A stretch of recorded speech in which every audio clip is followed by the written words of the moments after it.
Focus TG, sono le 12 in punto e siamo come di consueto qui a tenervi compagnia con la nostra striscia dedicata all'informazione del Veneto e dal Veneto da adesso fino alle 13:30. Tantissime le notizie e i collegamenti nel corso di questa nostra edizione che apriamo subito spostandoci a Schiavonia dal nostro collega Francesco Ratai. Perché? Perché oggi a Schiavonia, luogo simbolo dell'epidemia ma anche di come ha risposto la sanità del Veneto alla crisi, alle difficoltà legate a questi 2 anni di Covid. Ebbene, oggi a Schiavonia c'è una manifestazione importante del NURSIN, il sindacato degli infermieri. Ci racconta tutto proprio Francesco Ratai, che è lì con le nostre telecamere. Buongiorno Francesco. Buongiorno Alex, buongiorno a tutti i telespettatori. Lo vedete alle mie spalle, l'ospedale di Schiavonia. Non vi nascondo che arrivando qui mi è tornato alla mente quel 21 febbraio, era un sabato, quando siamo arrivati, perché erano partite le prime notizie. Il giorno prima c'era stata una lunga riunione all'ULSS 6 in via Scrovegna a Padova con anche il presidente Zaia, con tutti i vertici della sanità, e noi eravamo venuti appunto qui per cercare di capire cosa stesse succedendo. Ricordo ancora che non avevamo la mascherina, non si trovavano le mascherine, e con la polizia locale ci ha gentilmente dato una mascherina per ripararci. Erano momenti veramente carichi di ansia e carichi di preoccupazione, una preoccupazione che gli infermieri si sono portati sulle spalle per 23 mesi e oggi hanno deciso di scioperare. Erano in circa 200-250 oggi appunto nel parcheggio dell'ospedale di Schiavonia, per chiedere che il governo tenga conto anche di loro, che loro non sono degli eroi, non sono degli angeli, sono dei professionisti. Questo è il leitmotiv che ha accompagnato questa manifestazione. Nei loro cartelli c'erano scritte le loro rivendicazioni. C'è stata anche una beffa, perché quell'indennità di 100 euro che ricevevano in busta paga è stata legata al rinnovo del contratto, e quindi finché non viene rinnovato il contratto non la vedono, e nei mesi, e già da gennaio, si vedono decurtati 100 euro in busta paga. Lo facciamo perché è il nostro dovere, è la nostra professione, siamo persone responsabili, però vogliamo vederci riconosciuto quello che è giusto, ci hanno detto.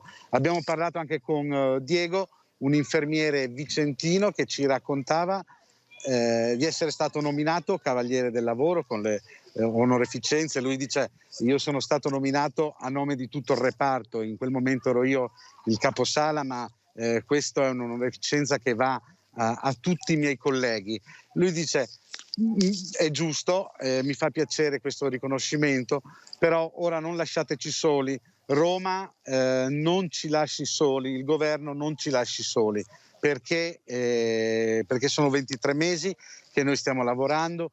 La categoria ha avuto anche delle morti, molti si sono ammalati, molti si stanno ammalando.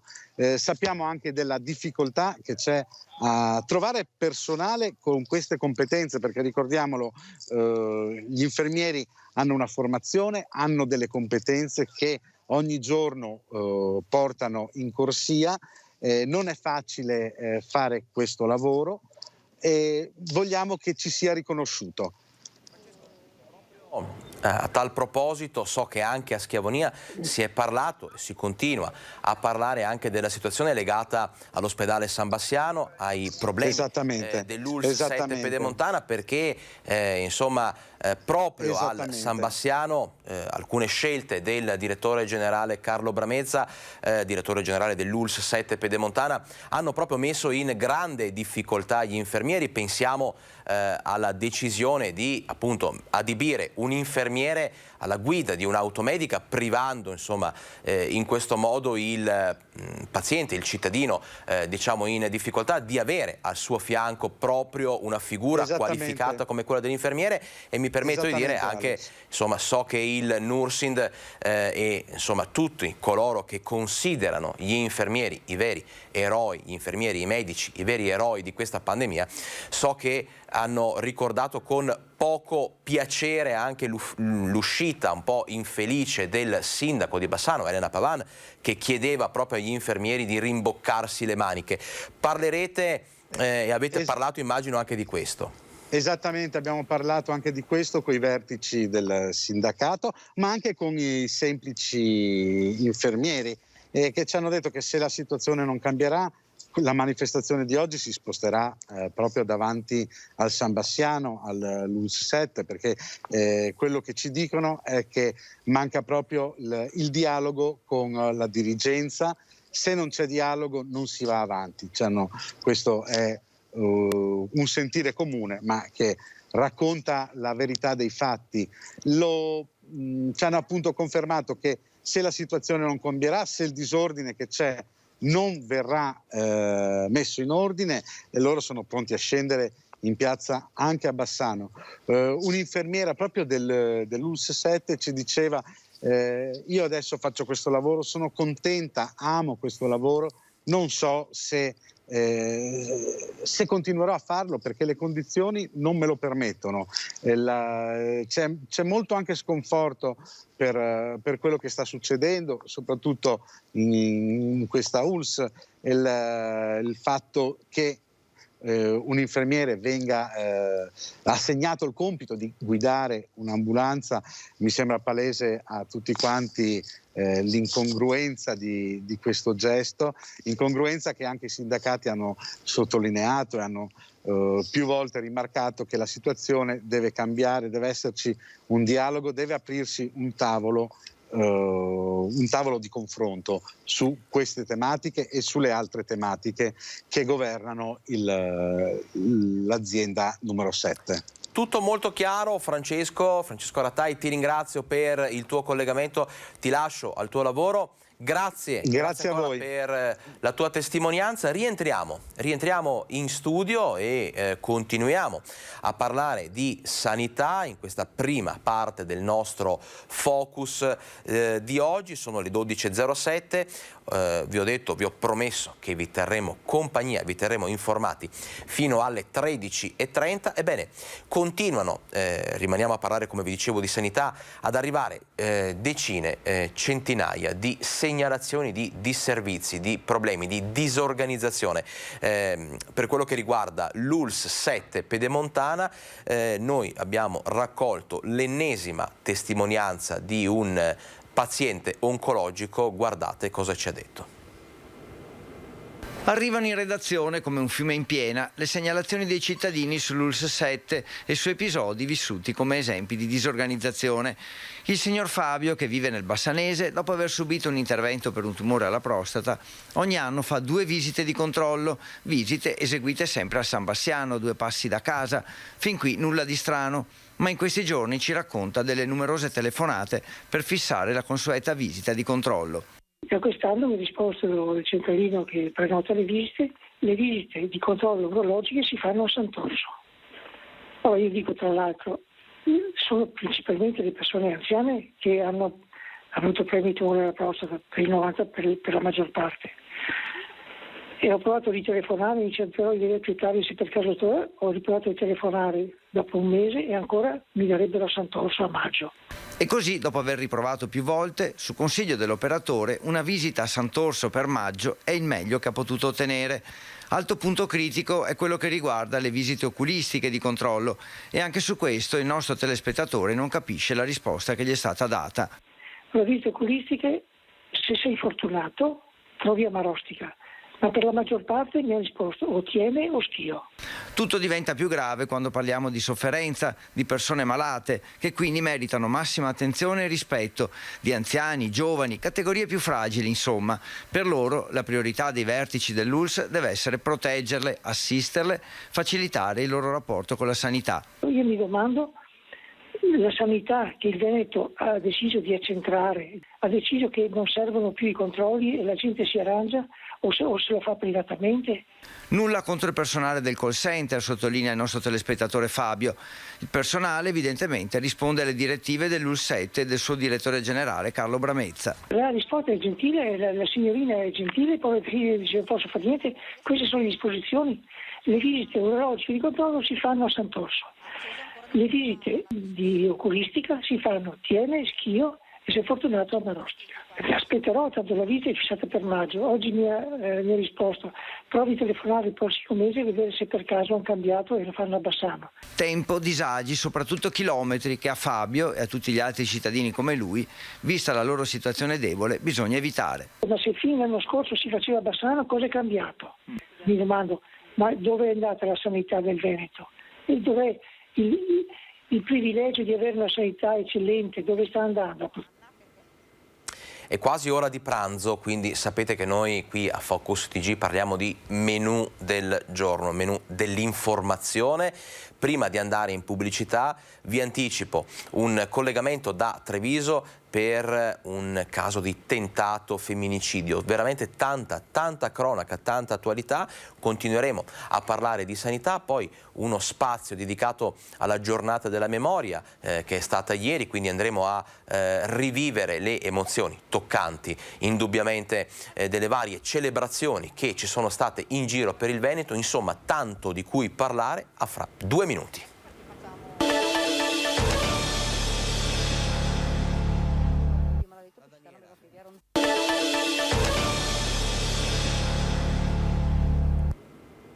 Ben ritrovati a Focus TG, sono le 12:14 e noi portiamo a casa vostra l'informazione del Veneto dal Veneto.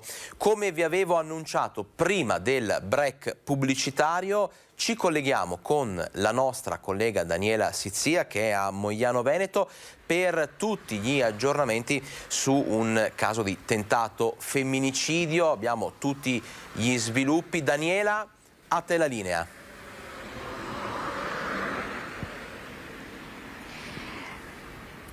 Buongiorno Alex e buongiorno anche ai telespettatori. Dunque, come hai detto tu, ci troviamo a Mogliano Veneto in via Volte ed è qua che è terminata la fuga di Rosario Magliarisi, 50enne, insegnante, che nel pomeriggio aveva accoltellato la moglie. E vedete, alle mie spalle ci sono anche i carabinieri e c'è una parte della macchina, come potete vedere, a terra. L'uomo arrivando da Noale si è schiantato contro questo palo, adesso ve lo facciamo vedere, un palo che si è completamente divelto qui a terra. Poi l'uomo non è con la macchina, è sceso con la macchina stessa, ha fatto altri 100 metri, ha tentato di nascondersi lungo questa via, ma i carabinieri che lo stavano inseguendo ovviamente lo hanno intercettato, bloccato ed arrestato. Parto dall'inizio, Alex, perché tutto è iniziato nel pomeriggio a Noale, una violentissima lite tra marito e moglie. Ovviamente i motivi non si conoscono, sembrano motivi di gelosia. Sotto gli occhi dei 2 figli minorenni, 2 figli piccoli, il figlio di 10 anni si è spaventato ed ha chiamato le sorelle, le zie, quindi le sorelle della mamma, e si sono precipitate anche loro quando hanno capito che la situazione stava degenerando. Sono entrate a quel punto e l'uomo ha perso completamente il controllo, ha preso un coltello da cucina e ha colpito la moglie e più volte alla testa, al collo e alle mani, perché la donna ovviamente ha tentato di difendersi. Poi si è scagliato anche contro una delle zie che ha tentato di mettersi in mezzo e di cercare di calmare gli animi. La donna ferita, la moglie, è uscita a quel punto di casa e ha cercato aiuto dai vicini, ha suonato tutti i campanelli fino a che un vicino gli ha aperto la porta. Lui ovviamente ormai ha capito che la situazione era degenerata, ha capito quello che aveva fatto, ha preso la sua macchina, una station wagon, ed è fuggito. È fuggito da Noale verso Treviso a folle velocità. Prima è stato intercettato grazie anche alle informazioni che sono state date dalla compagnia dei carabinieri di Mestre ai colleghi di Treviso e del battaglione, che fra l'altro erano proprio qui per fare dei controlli con il battaglione di Mestre e i carabinieri di Mogliano Veneto. lo hanno intercettato a Mogliano, lui a folle velocità ha continuato la corsa, tanto che per un po' lo hanno anche perso e lo hanno rintracciato poco dopo qua in via Volta, dove si era schiantato.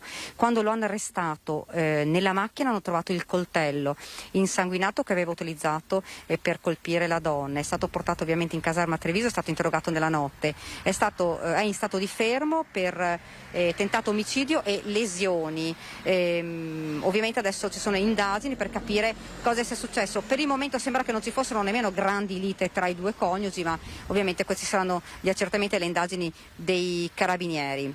Alex, se non hai domande... Daniele, io ti ringrazio per la tua puntuale ricostruzione dei fatti. Seguiremo assolutamente tutti gli sviluppi di questa faccenda, di questo tentato femminicidio, una pagina di cronaca che sicuramente non avremmo voluto raccontare e vivere. Io ti ringrazio, rientriamo in studio perché uno dei momenti più attesi, ormai lo sappiamo, del nostro Focus TG è legato all'arrivo del nuovo report, del bollettino dei contagi per quello che riguarda insomma le ultime 24 ore di epidemia in Veneto. Ebbene, l'azienda Zero ci ha fornito i dati che andiamo a vedere insieme, sono i dati che fanno riferimento alle variazioni dal 27 gennaio al 28, quindi i dati delle ultime 24 ore in Veneto. Controlliamoli insieme. Guardate, il delta dei casi positivi, quindi la variazione dei casi positivi, l'aumento rispetto alla giornata di ieri, fa segnare un dato in leggera decrescita rispetto al trend delle ultime settimane. 16.518 nuovi casi positivi. Questo può essere probabilmente anche interpretato come un segnale importante che la curva dei contagi sta lentamente scendendo. 16.518 nuovi positivi in Veneto. Andiamo a guardare invece i dati che riguardano le ospedalizzazioni in area non critica. Ebbene, c'è un dato sicuramente confortante: meno 45 ricoveri ospedalieri, ripetiamo, in area non critica, quindi si sono liberati, sono stati dimessi 45 pazienti, si sono liberati 45 posti all'interno degli ospedali. Invece purtroppo dobbiamo annotare il più 8 terapie intensive, quindi nelle ultime 24 ore 8 persone sono entrate in terapia intensiva. I decessi, ahimè, altra parte difficile insomma del nostro lavoro, commentarli non è mai facile, salgono a 28 nelle ultime 24 ore, quindi insomma dati che sicuramente da una parte hanno dei risvolti positivi, dall'altra insomma testimoniano come l'epidemia, come la situazione sia ancora emergenziale insomma in Veneto. Non si può assolutamente abbassare la guardia.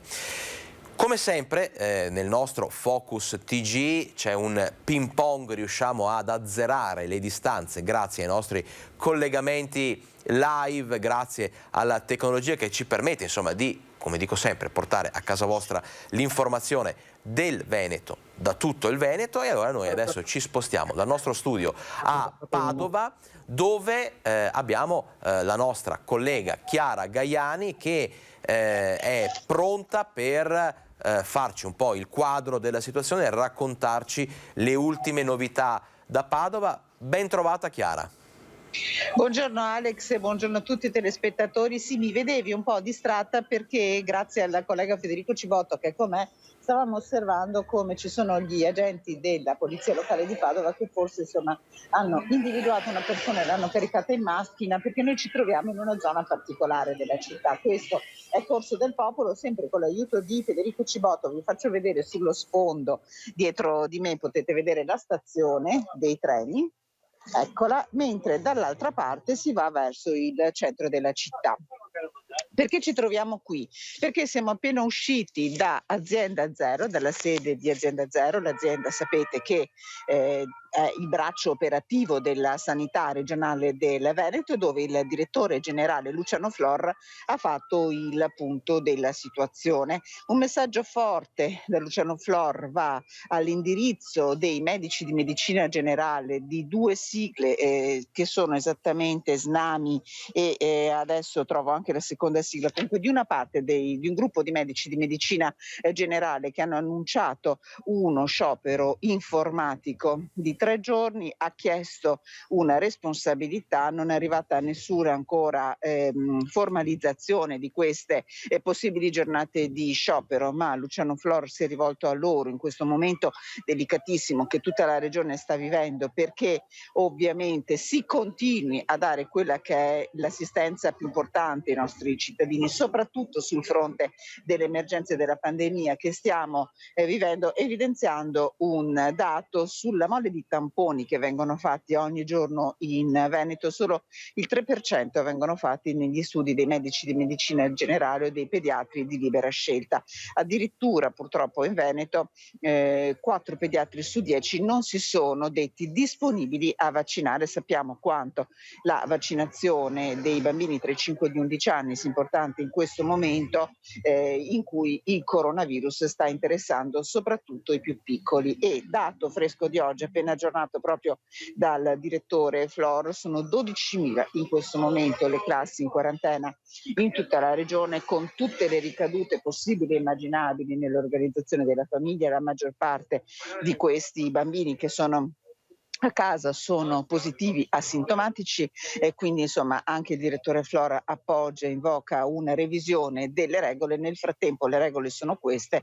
Altra cosa che mi sento insomma di raccontarvi è la difesa del lavoro enorme che stanno facendo tutti i dipartimenti di prevenzione della regione, che sono stati investiti in questa che è la seconda ondata da numeri di positività che non si erano mai visti. Tra l'altro sottolineando un'altra cosa che secondo me importante che vi racconto, e cioè il fatto che mentre nelle prime 2 ondate si era chiuso tutto, nel 2020 ha ricordato il dottor Flor sono stati chiusi addirittura i punti prelievi. Adesso la sanità sta continuando ad erogare prestazioni cercando di tenere aperto più strutture, più ambulatori, più servizi possibili.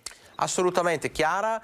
Noi fra poco, fra un minuto, andiamo in pubblicità, però approfittiamo di te fino all'ultimo perché ci porti qualche altra notizia da Padova, dal padovano.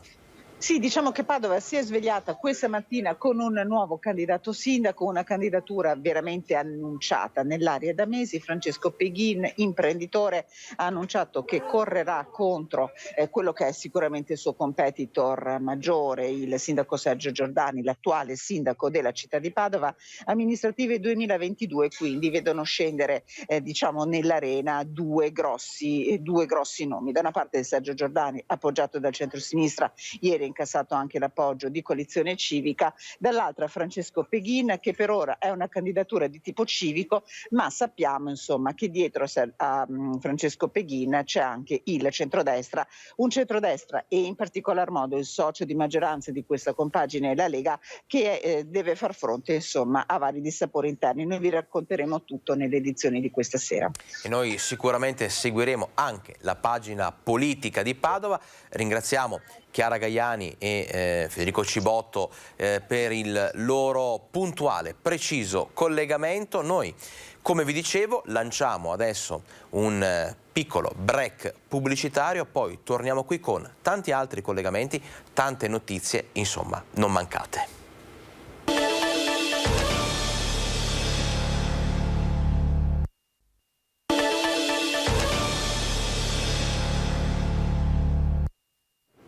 (12:27), Focus TG, un'edizione quanto mai dinamica quella di oggi, perché siamo stati a Mogliano Veneto, siamo stati a Schiavonia, siamo stati a Padova e adesso ci spostiamo a Bassano del Grappa dalla nostra collega Erinda Chitezza perché insomma stamattina lei ha fatto un giro in città per testare un po' la situazione e anche l'umore dei bassanesi e non solo in merito a un problema di stretta attualità che comunque ci porteremo avanti per un po', quello del caro prezzi, del rincaro delle bollette. Ebbene, Erinda, a Bassano cosa si dice? Ecco, sì, hai detto bene Alex, in effetti c'è un allarme dei prezzi, c'è la stangata di prezzi specialmente dei generi alimentari, più del 10% si calcola. E praticamente Federconsumatori ha fatto una stima di quanto questo andrà ad aggravare sulle tasche delle famiglie e quindi ha calcolato che ci sarà a fine anno un più 1.230 euro. Quindi abbiamo chiesto ai bassanesi che cosa pensano di questo aumento dei prezzi, generale aumento dei prezzi, e ovviamente non sono assolutamente contenti, specialmente per chi ha figli, per chi deve pensare a cercare di mandare avanti la famiglia, non soltanto per se stesso, ma appunto specialmente per i figli. I bassanesi vorrebbero che il governo intervenisse con delle manovre in modo tale da cercare di abbassare i prezzi e ovviamente capiscono che si tratta di stiamo uscendo dalla pandemia e ne stiamo uscendo forse più poveri. Questo è un po' quello che pensano i bassanesi al momento di prezzo degli alimentari, che c'è un forte rincaro. Rumore sicuramente, diciamo, non dei migliori, anche perché insomma tu stessa ci avevi raccontato nei giorni scorsi quanto i bassanesi abbiano, e non solo, insomma, intenzione di dover stringere la cinghia proprio per far fronte a questo forte aumento dei costi sia dei generi alimentari che delle bollette. Ti lasciamo, Erinda, al tuo lavoro, perché così puoi continuare la tua indagine, le tue interviste in centro a Bassano. Grazie per il tuo collegamento. Grazie a te Alex, grazie mille a tutti. Noi rientriamo in studio per riallacciare un po' i fili di un discorso che abbiamo iniziato proprio a mezzogiorno, quando ci siamo collegati con il nostro collega Francesco Ratai da Schiavonia per questa manifestazione importante del Nursind, una manifestazione in cui si è parlato tanto anche dei disservizi, della disorganizzazione all'interno dell'ULSS 7 Pedemontana. Ebbene, adesso cerchiamo di fare un po' di chiarezza, quindi torniamo a parlare di sanità, cerchiamo di fare un po' di chiarezza con quello che sta succedendo nelle farmacie che, come ben sapete, sono autorizzate da un paio di giorni a effettuare test gratuiti, quindi tamponi gratuiti per fine quarantena e fine isolamento. Ci spostiamo adesso nel Trevigiano, vediamo come stanno andando le cose. Diciamo che dopo il proclama di Zaia di sabato scorso, senza indicazioni operative, ci ha messo in grossa difficoltà. Caos e code non accennano a diminuire dopo che la Regione ha ottenuto il consenso del governo per il tampone di fine quarantena nelle farmacie. L'obiettivo per la Regione era semplice: evitare le attese nei Covid Point e facilitare il riottenimento del Green Pass per chi, superato il contagio, si è negativizzato. Più semplice da dirsi che a farsi, le difficoltà per noi aumentano ogni giorno, denunciano in queste ore i farmacisti. Comunicazioni inesistenti e personale da tempo in sofferenza non aiutano, senza contare la gente in coda fuori dai nostri esercizi, sempre più in ansia e tesa. Vengono qua e anche stamattina, poco fa, abbiamo dovuto mandare via un cliente perché non aveva la documentazione necessaria.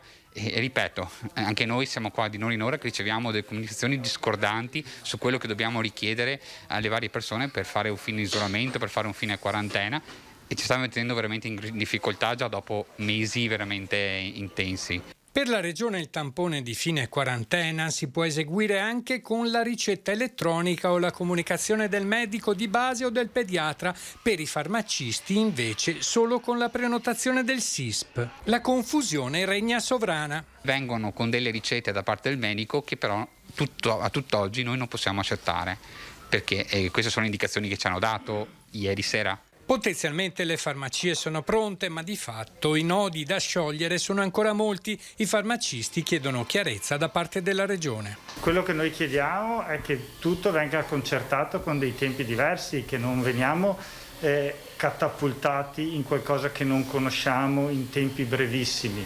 Capisco che la situazione sia difficile, però se ci viene chiesto qualcosa prima e assieme troviamo una soluzione, dopo siamo tutti più pronti. Casi quasi al limite del grottesco, eppure succedono anche episodi simili. Prigioniera di un falso test positivo, a 9 anni non può tornare a scuola. Sentite il racconto di questa mamma. Positiva al tampone rapido di fine quarantena scolastica, ma il Covid era entrato in casa Ballan ancora a dicembre. Mamma, papà, 5 figli, tutti positivi, tutti negativizzati con tampone molecolare del 30 dicembre. Ecco perché la mamma non ci vede chiaro e chiede al pediatra di prescrivere un tampone molecolare alla figlia, il cui esito conferma i suoi sospetti. Si tratta di un falso positivo. Da lì ho cercato di muovermi per interrompere questa quarantena, ma non è facile, anzi è molto complicato. Non c'è un metodo univoco che possa valere per tutti. Non c'è un numero di telefono da contattare, non c'è un indirizzo email che possa darti una risposta in tempi brevi. Insomma, è come se la bambina a 9 anni, quarta elementare, dichiarata positiva per il SISP, non possa dimostrare la sua negatività nonostante l'esito del tampone di quarta generazione. Nessuna risposta per interrompere la quarantena né dall'URP né dal 1500 né dalla regione. L'ultima soluzione restano gli affari legali dell'ospedale. Il pediatra conferma intanto che per circolare del 17 gennaio 2022 a loro non compete il certificato di guarigione. Intanto la bambina non torna a scuola. Visto che abbiamo la prova certa che tamponi rapidi possono dare degli esiti che non sono completamente attendibili, bisogna anche prevedere lo strumento e la modalità per cui, se ho un referto certo di negatività, riesco a far riammettere il bambino in tempi rapidi a scuola. Il certificato di negatività è stato protocollato dall'ufficio dell'ASL soltanto questa mattina, dopo, spiega Anna, 3 ore di telefonate. Che altrimenti, se non avessi insistito, la prima informazione che mi è stata data è che una volta che si entra nel circolo della positività, anche se il tampone è sbagliato, non importa, non c'è modo di interromperlo.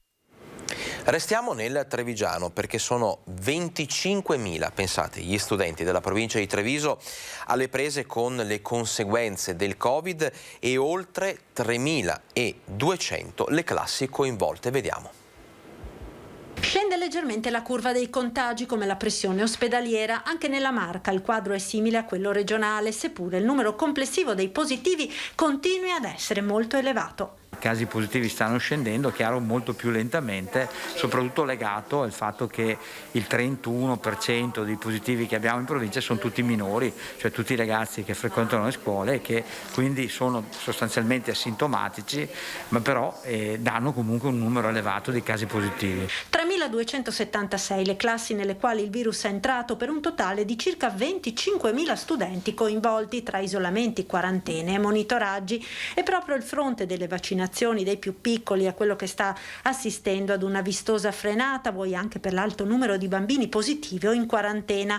Solo 549 i prenotati da oggi a domenica. Lanciamo un appello ai genitori, i ragazzi da 5 a 11 anni sono quelli che stanno vaccinando meno ed è importante che lo facciano. Noi capiamo che le scuole sono tanti a casa perché sono in quarantena o positivi, quindi fanno fatica a portare i ragazzi, però chiediamo veramente, siccome l'accesso è libero, possono venire quando vogliono, eccetera, di portarli perché è fondamentale vaccinare per proteggersi. Del resto, quarantene ed isolamenti stanno mettendo in subbuglio il sistema prenotazioni dei vaccini e anche degli adulti. Solo ieri, dei 7.500 prenotati nella Marca, 800 non si sono presentati e cresce il numero dei cosiddetti positivi per caso, persone che scoprono di essere state contagiate andando in ospedale per altre ragioni. Ieri sono stati 57, 2 sono puerpere ricoverate a Montebelluna.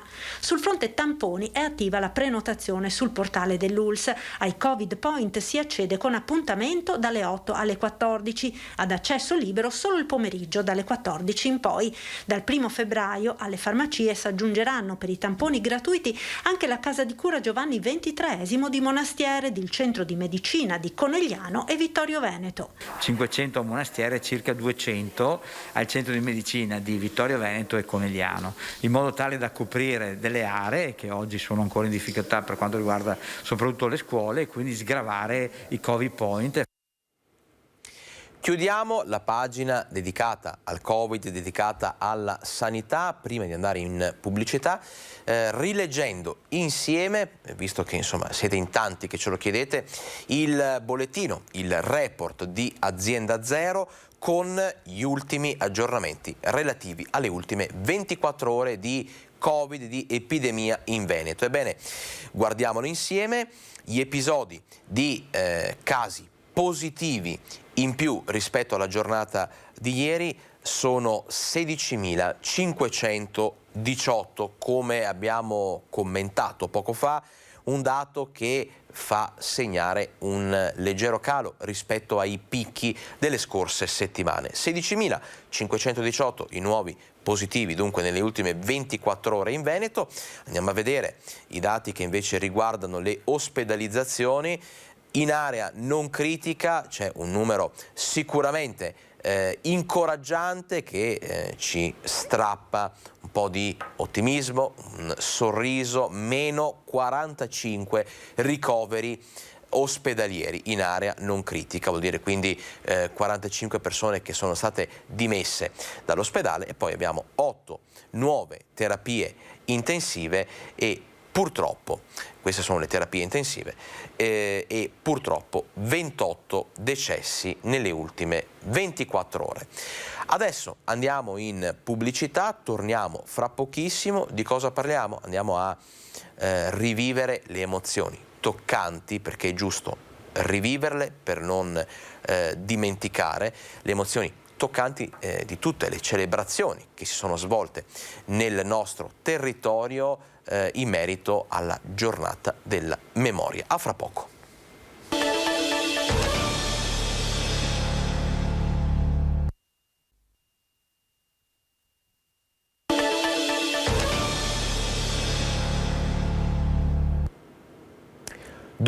e 42, siamo pronti ad aprire l'album dei ricordi. I ricordi sicuramente di una delle pagine più tristi della storia dell'umanità, una pagina che però è giusto, è doveroso ricordare e rivivere proprio nel ricordo di chi c'era, di chi ha visto, di chi non può e non vuole appunto dimenticare. Tutto questo perché?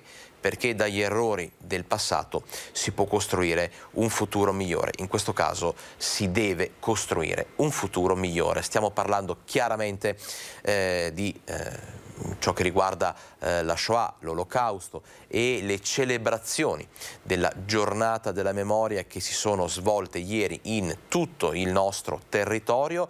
Noi vi proponiamo adesso un'intervista a Enrico Vanzini, 99enne, sopravvissuto al campo di concentramento di Dachau, ultimo Sonderkommando italiano in vita, che ci ha raccontato di quegli anni, di quei mesi drammatici, terribili, per non dimenticare. Speriamo che non succeda più quello che io ho passato e sofferto in circa 8 mesi a Dachau.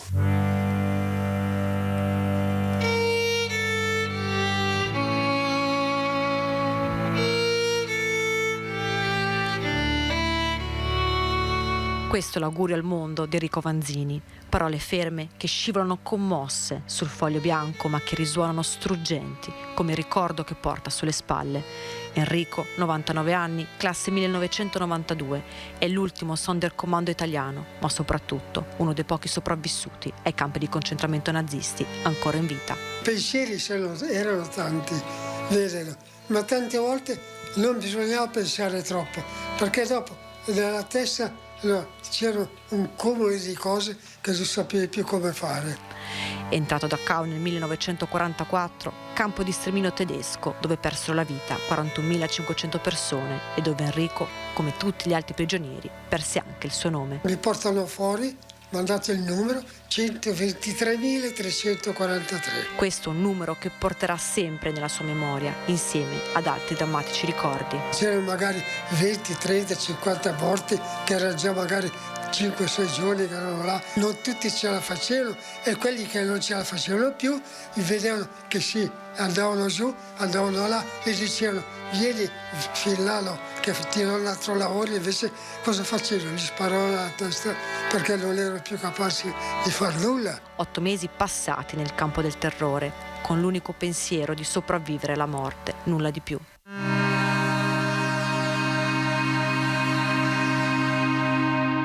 E quando Enrico Vanzini è tornato a casa, ad attenderlo alla stazione di Gallarate la sua famiglia, che ormai non lo vedeva da 4 anni, e davanti ai loro occhi un uomo di 29 kg. E vedo che mia mamma non si muoveva.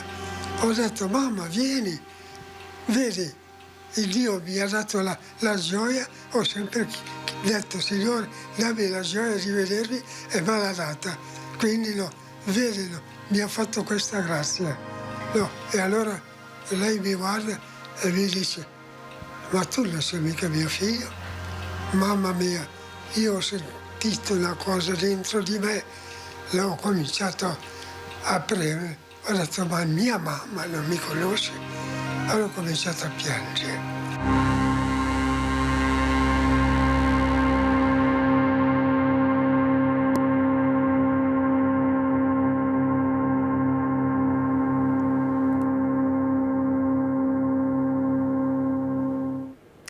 Celebrazioni della giornata della memoria anche al ghetto di Venezia. Il presidente della comunità ebraica veneziana ha lanciato un monito duro, importante, contro il razzismo e contro le strumentalizzazioni della Shoah. Quando sento parlare di analogie improprie e arriviamo al limite dei Novax e dei Green Pass, che è un caso limite però non è l'unico, è chiaro che si sente spregevole il raffronto. Cioè, vuol dire che non abbiamo studiato e non sappiamo cos'è la Shoah, allora. Dario Calimani non è tra coloro che si perdono in discorsi di circostanza. Alla cerimonia per il giorno della memoria al ghetto di Venezia, il presidente della comunità ebraica veneziana è andato dritto al centro della questione. Io ho parlato giorni fa alla Fenice di vuoto di coscienza della civiltà occidentale. È il vuoto di coscienza anche delle nostre istituzioni. Quando non si vuole guardare in faccia la realtà e si lascia che il razzismo si sviluppi e si autoriproduca. Alla commemorazione delle vittime della Shoah in campo del Ghetto Novo, assieme ai membri della comunità ebraica, diversi esponenti della municipalità e del comune di Venezia ed una nutrita rappresentanza di consiglieri regionali con a capo la vicepresidente Elisa De Berti. Io per prima, di fronte alle sue parole, mi sono chiesta, io cosa faccio per dare un contributo affinché questo non possa più succedere, non solo nei confronti degli ebrei, nei confronti dei disabili, parliamo spesso di bullismo, nei confronti degli immigrati e tanti altri casi. Nel corso della giornata sono state anche posizionate altre 29 pietre d'inciampo a ricordare davanti alla porta della loro ultima casa i deportati nei campi di sterminio. Qui tutti hanno avuto diversi lutti di questo genere in famiglia, compreso il presidente della comunità ebraica. Il padre di mio padre, la madre di mia madre, una cugina di 21 anni portata via col marito e con il figlio partorito da pochi mesi. Il bambino che ovviamente era un grandissimo criminale ebreo, è stato ucciso a 2 mesi. A casa sua si parlava di questa tragedia o ci è voluto del tempo? Se ne parlava poco, si piangeva per lo più, mia madre piangeva. Restiamo a Venezia perché proprio ieri sono state posizionate 29 pietre d'inciampo davanti alle case dei deportati nei campi di sterminio. Dalla posa di una pietra d'inciampo in Germania nel 1992, oggi se ne sono aggiunte quasi altre 72.000 che dalla Spagna alla Russia uniscono l'Europa nel ricordo dei deportati nei campi di sterminio nazisti. Si trovano di fronte alle porte di quelle che furono le ultime abitazioni di chi fu poi assassinato durante la detenzione. Dopo Roma, Venezia è la seconda città in Italia per numero di pietre d'inciampo. L'ultima trentina è stata installata in queste ore. Ad assistere alla posa c'erano anche diversi discendenti delle vittime della Shoah, come Beatrice, che qui ricorda il nonno e 2 sue prozie. Oggi cosa prova? profonda desolazione, cioè una cosa che ti lascia sempre sbigottita e penso che sia molto giusto avere questi momenti in cui queste cose comunque rimangono molto vivide nel presente. Insomma, ricordarli mi sembra la cosa più importante che si possa fare. Paolo è venuto per la bisnonna Regina. Di lei conserva una fotografia e il ricordo dei racconti ascoltati in casa. Mi è venuto in mente un documentario su 500-600 bosniaci dietro dei fili spinati che stavano per essere portati a Gorazze e che le cose non finiscono. Il percorso della memoria è partito da Campo Santa Maria del Giglio nel sestiere di San Marco ed è proseguito a Cannareggio e Dorsoduro, rinnovando una celebrazione che negli anni ha portato Venezia a contare 134 pietre nel suo centro storico e nelle sue isole. L'idea dell'inciampo non è solo un simbolo, non è un mero ricordo dei nostri concittadini che sono stati strappati alla vita e ai loro sogni. È un modo per fermarsi, è un modo che ti fa pensare di non girarti dall'altra parte e che ti porta a una riflessione. Le pietre in qualche modo restituiscono un'identità, un nome, un volto, una voce di tutte quelle persone. È sicuramente emozionante. 2 nuove pietre d'inciampo anche a Padova, dove insomma la città ha voluto ricordare appunto gli orrori della Shoah. Creare invece una coscienza e una sensibilità diversa, che sia nei singoli e nella società, questo è un impegno molto faticoso. Uno sforzo, un impegno, un obiettivo: non dimenticare. Celebrato in forma sobria il giorno della memoria nel cortile di Palazzo Moroni a Padova dalle autorità cittadine. Un messaggio forte contro l'antisemitismo in un momento storico in cui anche un 12enne a Livorno è stato insultato e picchiato perché ebreo. Ma certamente tutti noi dobbiamo mantenere alta guardia, essere attenti a quello che accade attorno a noi, a leggere episodi che ci possono apparire minori, ma che possono essere al contrario segnali di malessere della nostra società che non dobbiamo trascurare. Le celebrazioni per il giorno della memoria sono state anche l'occasione per posizionare 2 pietre d'inciampo dedicate a Desiderio Milik e Paolo Levi. Una in via dei Fabbri e l'altra davanti all'università, luogo simbolo decorato con la medaglia d'oro al valor militare per la lotta al nazifascismo. Il nostro motto è Universa Universis Patavina Libertas e quello della libertà che ha reso grande il nostro Ateneo è la pietra fondante proprio del nostro Ateneo. Libertà che significa nella nostra università sono sempre arrivati tutti sono stati ammessi a un'università inclusiva e quindi qui hanno potuto studiare indipendentemente dalla loro religione, dalla loro appartenenza politica, dalla loro provenienza, studiosi e studiose da tutto il mondo. La storia di Desiderio Milik, Erio per tutti, è quella di un giovane ebreo da parte di padre che venne a Padova nel 1940. Appassionato di glottologia, decise anche la sua tesi, un'analisi del dialetto fiumano. Tutto questo fino al marzo del 1944, quando, su delazione di un fascista italiano, Erio, appena 21enne, e il padre vennero deportati prima al campo di San Sabba a Trieste, poi ad Auschwitz, da cui non fece più ritorno.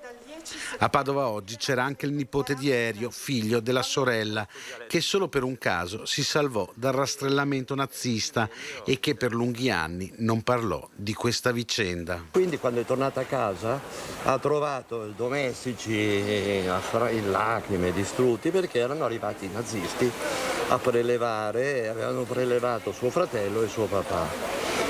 Lei, dicevo prima, la rettrice, che non ha mai fatto cenno a me di questa vicenda, e pur parlando correntemente il tedesco, perché era di origine ungherese, quindi parlava benissimo il tedesco, da quel momento ha rifiutato di parlare tedesco. Anche quando incontravamo in vacanza qualche tedesco, lei fingeva di non capire. Pensa quale shock deve essere stato. Giornata della memoria anche a Vicenza, davanti allo storico Teatro Olimpico, in ricordo degli ebrei deportati ad Auschwitz.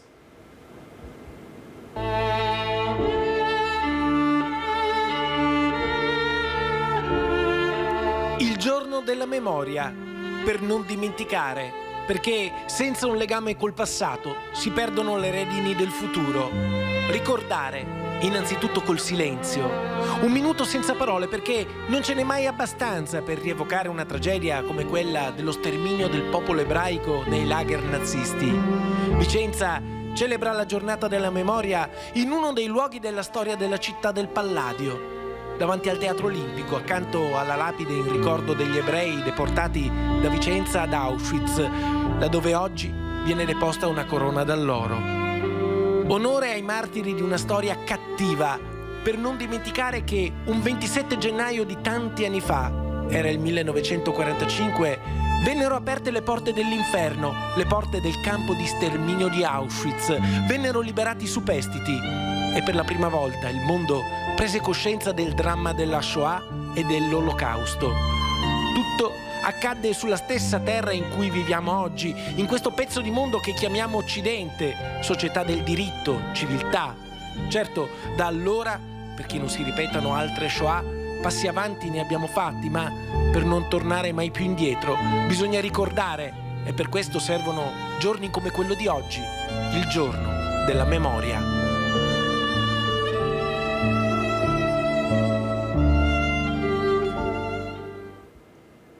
E ieri a Romano De Zellino si è festeggiato un compleanno importante, un centenario importante, quello di Davide Andolfatto, che insomma, nonostante il secolo sulle sue spalle, continua ad avere una vita attiva, arzilla nell'orto di casa, e anche lui, Davide Andolfatto, ha conosciuto gli orrori della guerra. E allora chiudiamo questa parentesi dedicata proprio alla giornata della memoria, al ricordo di tutto quello che è successo, con un piccolo sorriso, insomma, con, definiamola così, una storia a lieto fine.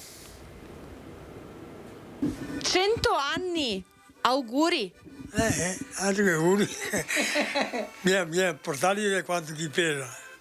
Era il 27 gennaio 1922 quando Davide Andolfatto nasceva tra la neve di metà gennaio, qui, in questa stanza. 100 anni passati tra le mura rocciose di questo casale nelle colline di Romano De Zellino. Alpino, contadino e poi operaio, una vita difficile segnata soprattutto dai ricordi della Prima Guerra Mondiale, quando Davide dalla Francia tornava con i suoi compagni a piedi, sfidando la guerra, il freddo e la fame. 3 giorni e 3 notti che abbiamo camminato senza mangiare, un pezzo di carne a cavallo, che compava i cavalli, cruda.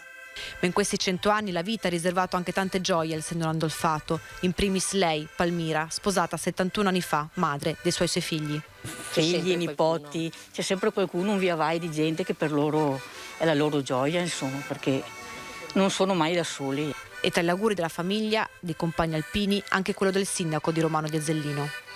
Sindaco, oggi si festeggia. C'è una persona che nella nostra comunità compie 100 anni. Compiere 100 anni è un traguardo per molti irraggiungibile, e quando lo si raggiunge con questa lucidità vuol dire che c'è qualcosa di importante, c'è qualcosa di bello. Penso alla comunità, penso all'aria, penso all'ambiente, penso anche al DNA, perché comunque è una vita di longevità, per cui immagino proprio che sia un traguardo che tutti noi desidereremo vivere e raggiungere con questa lucidità. Grazie che sei per questo turbo qua. Che mi piace stare quieto, fermo. E allora, tanti auguri al centenario di Romano De Zellino. Noi adesso ci prendiamo l'ultima pausa pubblicitaria, l'ultimo break per questa nostra edizione di Focus TG. Rientreremo in studio fra 2 minuti per poi collegarci con Vicenza, parlare del Presidente della Repubblica, delle votazioni. Abbiamo tanti altri servizi di stretta attualità, cronaca, le difficoltà delle società sportive, insomma tanto ancora di cui parlare per tenervi compagnia fino alle 13:30. A fra poco.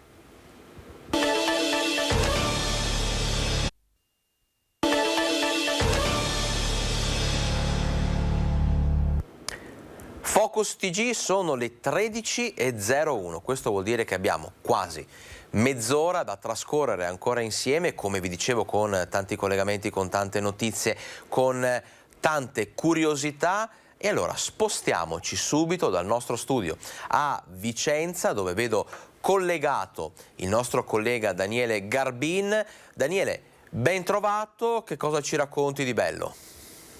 Buongiorno Alex e buongiorno a tutti i telespettatori. Ma direi che la cosa che insomma, dovremmo scoprire a breve, proprio andrò in località Isola Vicentina, nella frazione di Castelnovo, perché sembra proprio che l'autore o gli autori, adesso mi farò raccontare bene e do appuntamento già stasera nel TG, insomma di quel presepe vandalizzato, ricorderete sicuramente il Bambino Gesù decapitato, scoperto solo al momento di riporre i personaggi a posto, e invece poi è stato scoperto che era stato decapitato. Ecco, era stato rivolto un appello sia dal sindaco sia dal presidente, poi si sapeva che erano già state presentate le denunce ai carabinieri che stanno svolgendo le indagini, adesso i particolari poi me li farò raccontare bene, però insomma sembra che sia proprio così, e potrebbe essere stata proprio questa banda di ragazzini che si supponeva, adesso non si capisce come, quando, ecco, comunque sarebbero proprio loro i responsabili. Ecco, sono minorenni, lo sappiamo bene, però insomma sono gesti che, come in altre occasioni, insomma, sono successi e non si può soprassedere, anzi è l'occasione proprio soprattutto di maturare la responsabilità di un gesto del genere che veramente offende una comunità, i valori in cui credono, soprattutto non solo i volontari. Ecco, allora la novità, se volete, è proprio questa in questo momento, capire chi possa essere stato e soprattutto anche se è già stato, come dire, un reo confesso, in qualche modo potesse già essere già proposto un percorso in qualche modo di recupero. Ricordo che 2 anni fa a Sovizzo era proprio stato un fatto analogo, sempre un Bambino Gesù, in quel caso frantumato proprio, c'erano state le telecamere di sorveglianza. Alla fine i ragazzi appunto stavano per essere scoperti, alla fine sono stati individuati e da lì è iniziato un percorso virtuoso, perché in quel caso proprio sono stati coinvolti anche in altre iniziative proprio organizzate dal comune che partendo da quell'episodio poi si sono fatti loro stessi promotori di un percorso positivo, anzi a essere i guardiani quasi, e poi organizzare anche mi ricordo dei murales, insomma delle attività che va a incentivare e a riqualificare il quartiere dove risiedono. Qui potrebbe essere la stessa cosa, intanto vediamo se è così, perché queste sono le indicazioni che sono arrivate e aspetto la conferma.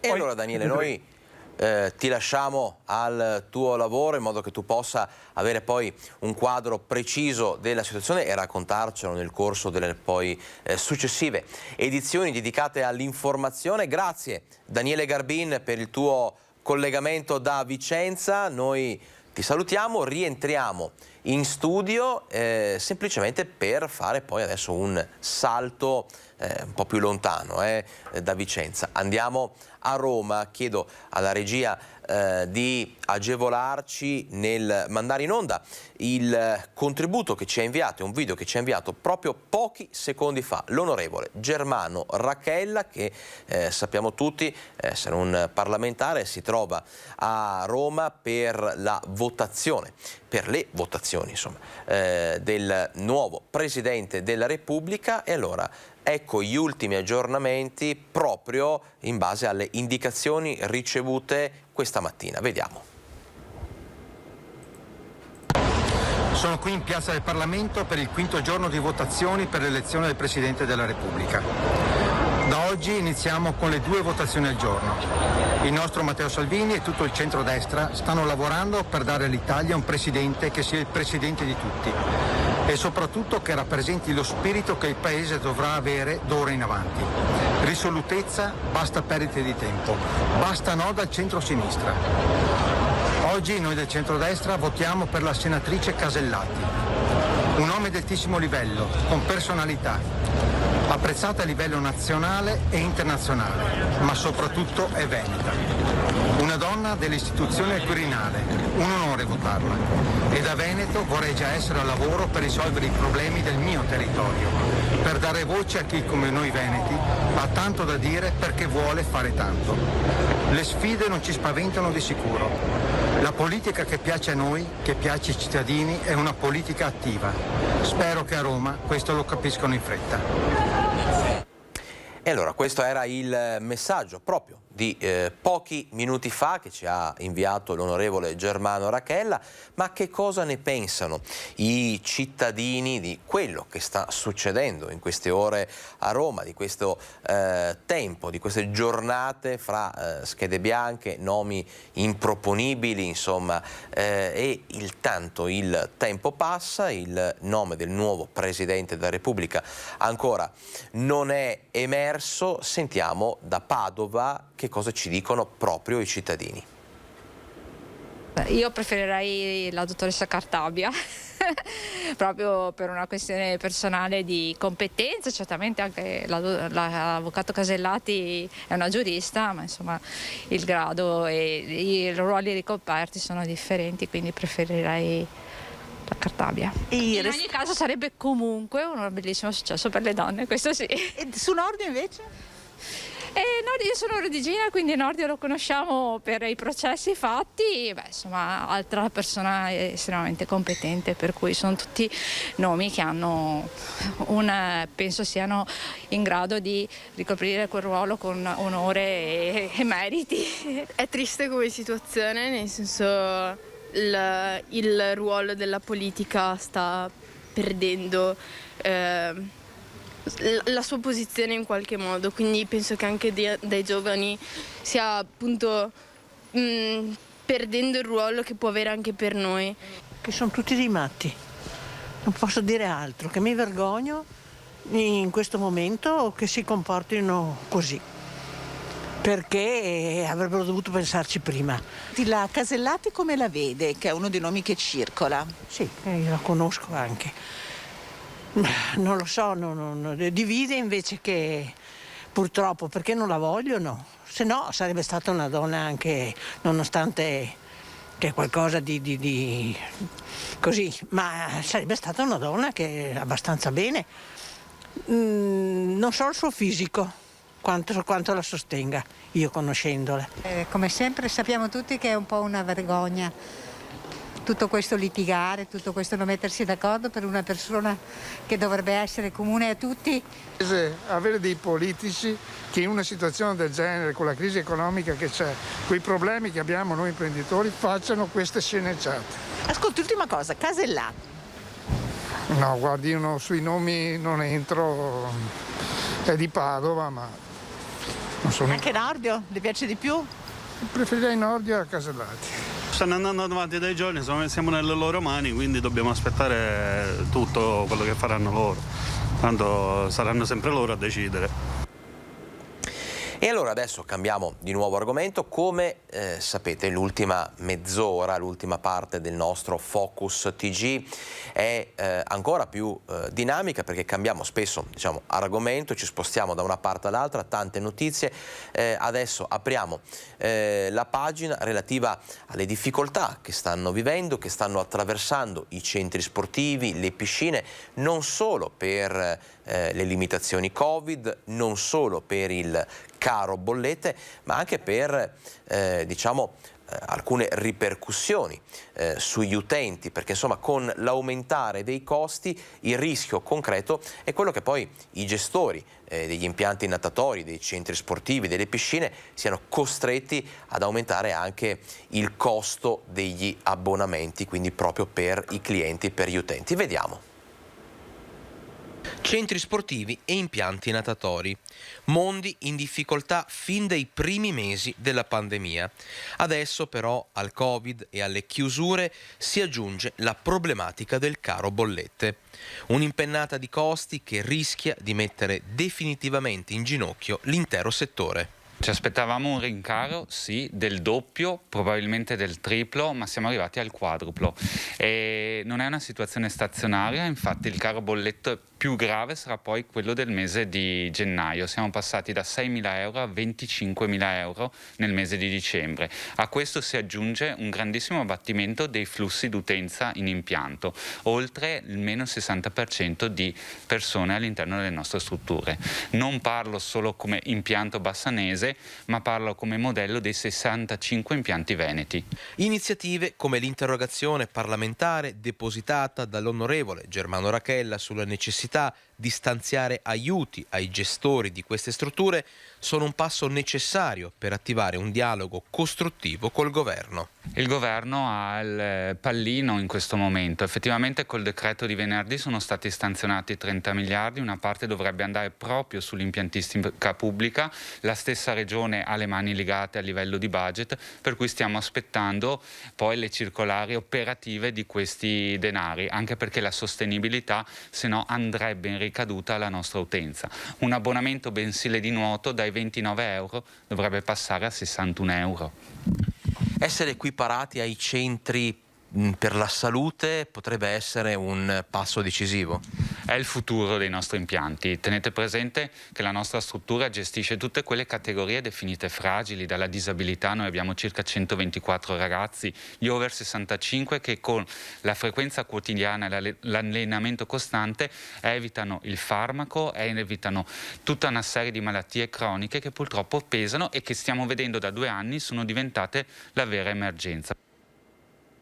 Difficoltà degli impianti sportivi, di chi li gestisce, delle associazioni sportive che si ripercuotono sulla qualità della vita in città, della vita dei cittadini. Ebbene, ci spostiamo adesso a Bassano del Grappa perché sono durissime le accuse del Partito Democratico nei confronti del sindaco Elena Pavan in merito proprio allo scarso supporto che l'amministrazione comunale ha dato, o meglio non ha dato, alle associazioni sportive della città e si temono tante chiusure.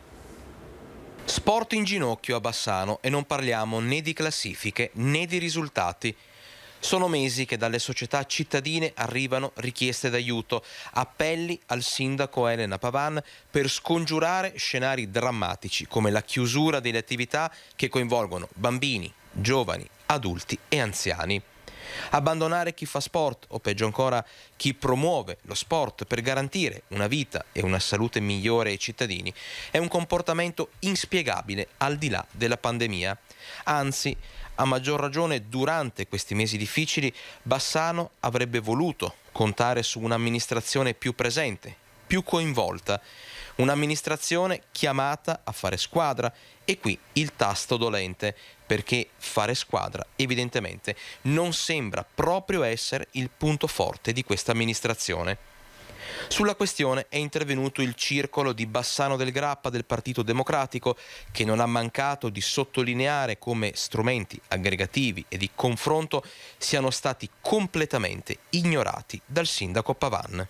La consulta dello sport è lo strumento adatto per risolvere questo tipo di problemi. È un'associazione, è uno strumento che ha creato il comune di Bassano con l'amministrazione Poletto, che riunisce le società sportive e le mette in contatto con l'amministrazione. La consulta dello sport dall'amministrazione Pavan è stata convocata una volta e senza ordine del giorno.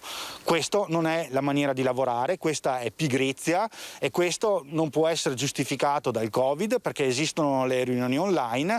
L'assessore Scotton riunisca la consulta dello sport e chieda il parere e l'opinione delle associazioni sportive. Ne va del futuro dei giovani e delle associazioni sportive bassanesi.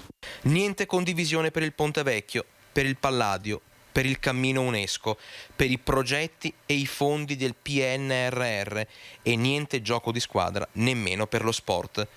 In molti a questo punto si chiedono dov'è lo spirito del territorio, dov'è il senso di comunità, dov'è la Bassano capofila?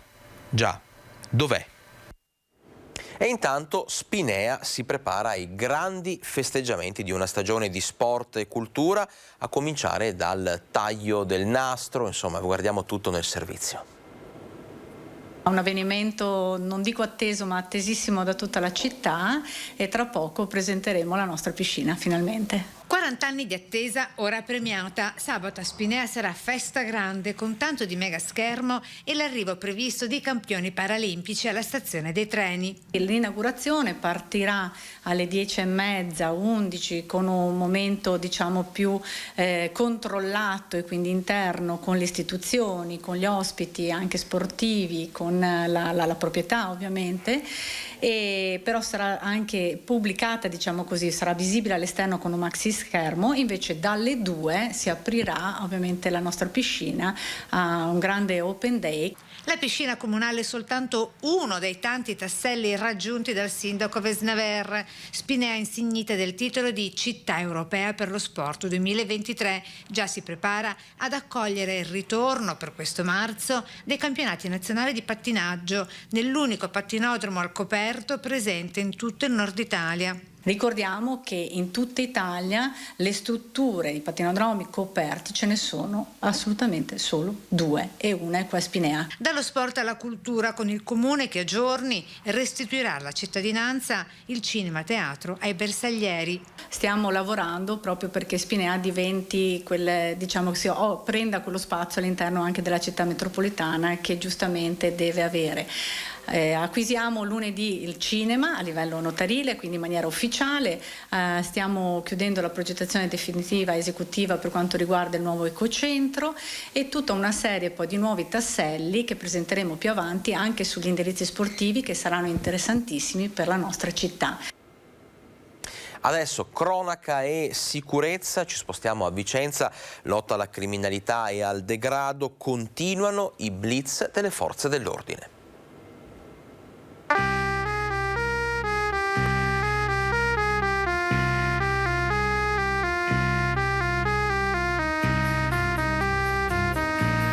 Lampi di luce blu squarciano il buio. È calato il sole sul cielo sopra Vicenza, ma l'offensiva delle forze dell'ordine negli epicentri del degrado continua per tutta la sera.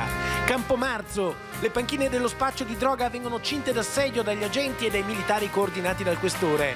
Ennesimo blitz, raffiche di controlli straordinari nei quartieri dove l'allarme sociale è più alto. Tutte le problematiche che ci vengono segnalate noi cerchiamo di affrontarle nelle aree dove queste problematiche sorgono. Un piccolo esercito di 40 uomini delle forze dell'ordine si muove veloce da Viale Gorizia a Viale Milano e Viale Torino e più in là sulla Riviera Berica, sulla strada Marosticana e in Viale Trieste. È l'ennesima serata sulle strade per la questura, per il reparto prevenzione crimine della Polizia di Stato, i Carabinieri, la Guardia di Finanza e la Polizia Locale con la sua unità cinofila. Controlli a raffica, controlli serrati. 162 persone identificate, di cui 32 stranieri e 28 con precedenti. 22 veicoli controllati, verifiche in 9 attività commerciali, in particolare pub e bar. Il nuovo questore Paolo Sartori firma 4 revoche di permessi di soggiorno e 8 avvisi orali, uno dei quali a un romeno con precedenti per rapina, truffa e lesioni personali, sorpreso mentre in un bar di Corso Santi Felice e Fortunato sta creando problemi di ordine pubblico. 4 i fogli di via obbligatori nei confronti di personaggi socialmente pericolosi, senza alcun legame col vicentino, da cui vengono allontanati con l'obbligo di non rientrare per almeno 3 anni. I controlli continueranno anche nei prossimi giorni, dal centro storico ai quartieri di periferia. Tutte le zone, anche quelle periferiche, soprattutto quelle periferiche dove si presentano maggiori problematiche di questo tipo, verranno controllate nel corso anche così come è stato anche nelle operazioni passate, ma anche in quelle che faremo nei prossimi giorni.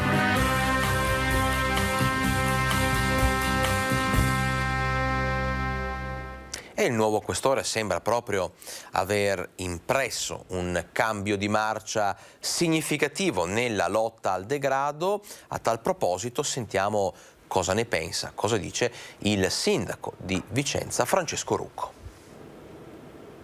Apprezziamo notevolmente l'operato del questore Sartori, in particolare il cambio di rotta rispetto agli anni precedenti e soprattutto nell'adozione di provvedimenti come revoche dei permessi di soggiorno, come fogli di via, come DASP urbani ed espulsioni. C'era una volta l'allarme sicurezza, sporcizia, degrado, furti, rapine, movida violenta. Vicenza lanciava l'SOS, il sindaco scriveva al ministro dell'interno chiedendo più poteri, incontrava i parlamentari vicenzi Vicentini per aprire un canale con la capitale e ottenere un potenziamento delle forze dell'ordine. Sono materie sulle quali abbiamo chiesto spesso l'intervento dello Stato, spesso inascoltate questi appelli. Oggi, grazie anche alla sollecitazione e all'aiuto anche dei nostri parlamentari, siamo riusciti ad ottenere l'arrivo di un questore importante che ci darà sicuramente supporto attraverso la collaborazione con tutte le forze dell'ordine guidate dal signor prefetto. Paolo Sartori, un questore operativo che già in queste prime 2 settimane a Vicenza ha dimostrato come intenda lavorare.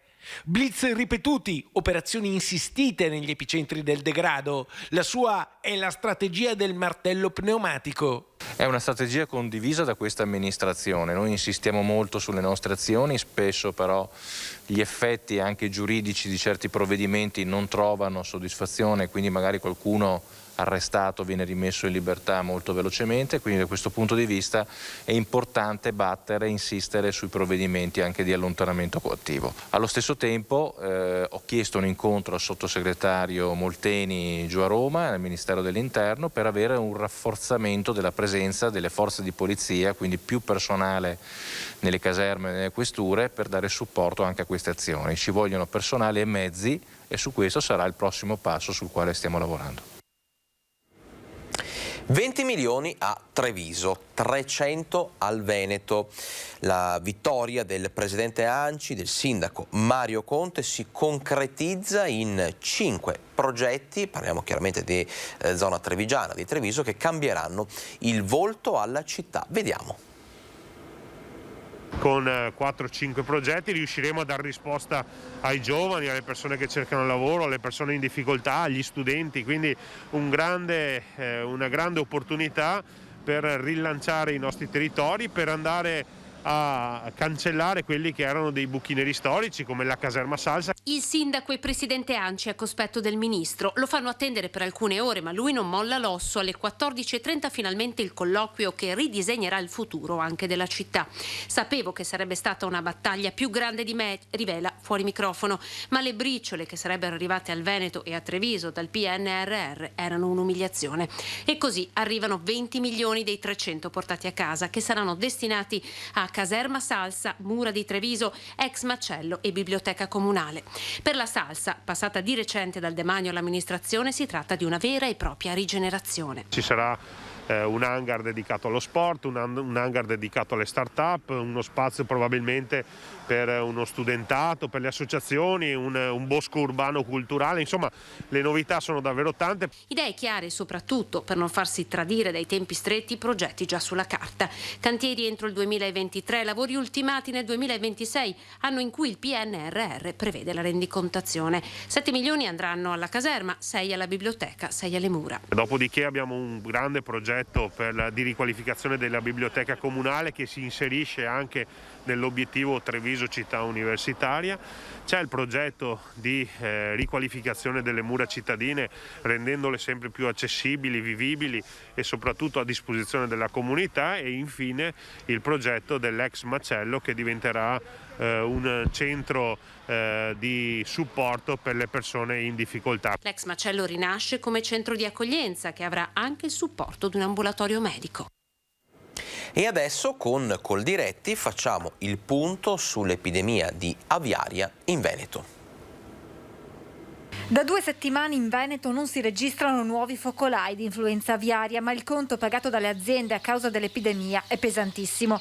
Più di 270 allevamenti avicoli coinvolti negli oltre 300 focolai scoppiati tra Veneto e Lombardia, abbattuti milioni di capi. Il virus è stato molto forte, tanto che a differenza delle altre ondate purtroppo ha colpito tutte le specie, quasi tutte le specie avicole. L'epidemia ha colpito tra le province di Verona, Padova e Vicenza, dove si concentra il 40% dell'avicoltura italiana. Ci sono aziende che sono ferme da ottobre.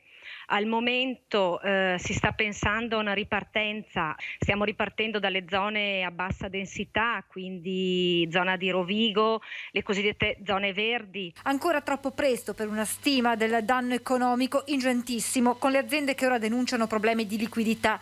Coldiretti Veneto ha aperto un tavolo di confronto per studiare possibili aiuti come finanziamenti a tassi agevolati, ma anche per andare incontro a quegli allevamenti che hanno subito danni indiretti dovuti al fermo.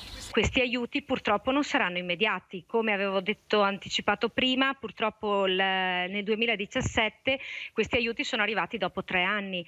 Purtroppo dopo 3 anni alcune aziende avevano già chiuso i battenti perché non ce l'hanno fatta. A questo va ora ad aggiungersi anche il caro bollette, oltre il 50% l'aumento per l'energia elettrica, quasi triplicato il costo del metano per il riscaldamento dei capannoni.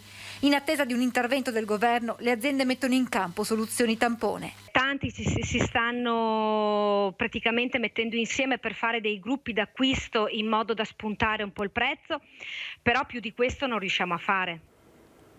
Adesso parliamo dell'andamento demografico. Ci spostiamo di nuovo a Vicenza perché la popolazione residente nella città del Palladio è in crescita. I numeri sono incoraggianti. Vediamo.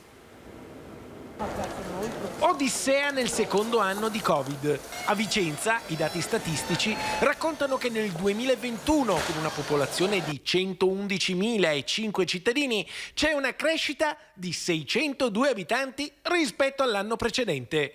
Un incremento frutto dell'immigrazione, visto che il saldo tra nascite e decessi è invece negativo. A fronte di 1.351 morti ci sono state solo 708 nascite. Eppure quelli che emergono, sorprendentemente, sono numeri in linea con la tendenza degli scorsi anni, compresa la decrescita delle nascite, un trend ormai assodato sin dal 1987.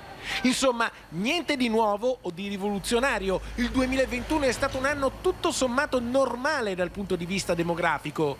E questo nonostante il Covid. Dai dati elaborati dall'Ufficio Statistica emerge che, rispetto al 2020, si contano 82 decessi in più e 182 rispetto al 2019, quindi prima che esplodesse l'epidemia. Negli anni della pandemia 2020-2021 è normale che ci sia stata una crescita anche dei decessi, purtroppo, soprattutto nelle fasce di età della popolazione più anziana. Va detto in controtendenza che i più giovani diminuiscono anche nei numeri dal punto di vista dei decessi e questa è una buona notizia. Insomma, la sanità veneta ha dimostrato di funzionare, il sistema ha tenuto, ha retto l'ondata pandemica. Se nel 2020 i decessi per Covid nel comune di Vicenza sono stati 84, nel 2021 sono calati a 71 e in questi 2 anni i morti under 60 per Covid sono stati in tutto 7. Io devo dire che fortunatamente Vicenza è stata colpita dal Covid, ma in misura limitata rispetto ad altre province. Se pensiamo solo a Bergamo, a Brescia, nelle vicine Bergamo e Brescia, i numeri furono incredibili. Chiaramente 2020-2021 sono 2 anni del Covid, dove speriamo di superare questa pandemia e tornare alla normalità. Si chiude dunque qui questa edizione di Focus TG, vi abbiamo tenuto compagnia per 1 ora e mezza, io vi ringrazio per aver scelto l'informazione di Rete Veneta, ci ritroveremo domani con tante altre notizie, tanti altri collegamenti, l'appuntamento poi è alle informazioni e agli appuntamenti serali dedicati all'informazione sulle nostre reti. Io vi ringrazio, vi auguro un buon pomeriggio, a domani.